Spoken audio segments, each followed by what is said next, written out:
first time I really got to spend a little time with him was in Panama. And we were down there for the Noriega takedown, Operation Just Cause. And he and his wife came down. And I was very fortunate in that my wife was there, and she got to spend time with his wife. And I got to talk to him about all the fine Marines we had. It was only about 21 of us out of the whole Southern Command. So we were a small outfit, but all the Marines were so proud to see him come down and take time out of his busy job to come down and see us. It was great. How did he interact with those Marines? Like he always does, right up to the young ones first and shake their hand and pat them on the back or smack them on the shoulder, just like he always did. And that's one of the things we all admired so much, is that he was one of all of us. He was not the commandant sitting here. He was a Marine, and everybody else was a Marine, so he fit right in. That was wonderful. When you think of the Marine Corps values, what stands out the most to you? I mean, the whole courage, honor, commitment, that just spells General Gray.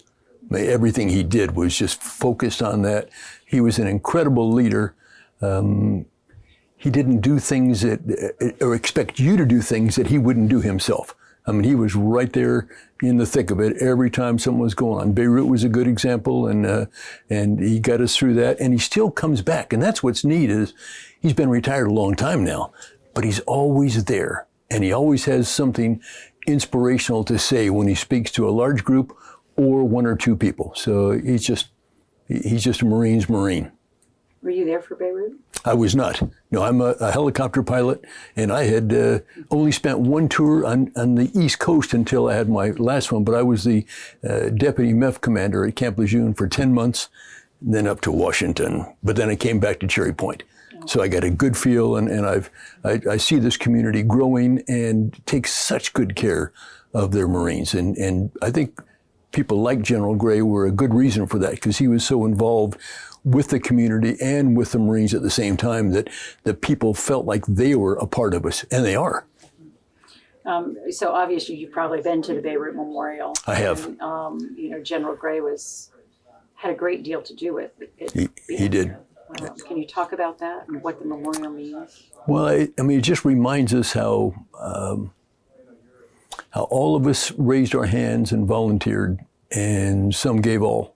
And when we look at that, we say 241 fine Marines won't be coming back with us. But that's a sign that we remember, and it helps us think about training harder, I think, because we know that any time something can happen, and we need to be ready for the unimaginable, and that's what that was.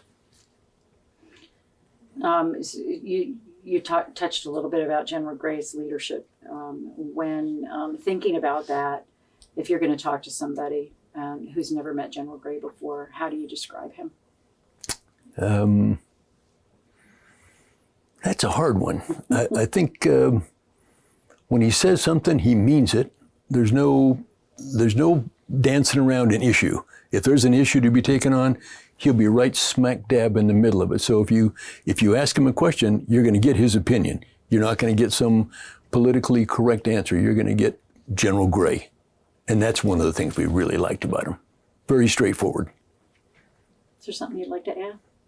No, just that it's great to get together tonight, the chance to actually celebrate his life, because there are a whole bunch of us who figure, whoop, I would never make it that long, but he has just been tough as nails and such a good leader and such an inspiration to, it's kind of like looking at General Lejeune, and you would say, boy, that was someone who really got education started. Well, here's General Gray, who not only got education still pumping up, but focused the Marine Corps on being ready for whatever happened. And we are, as a result of his fine leadership.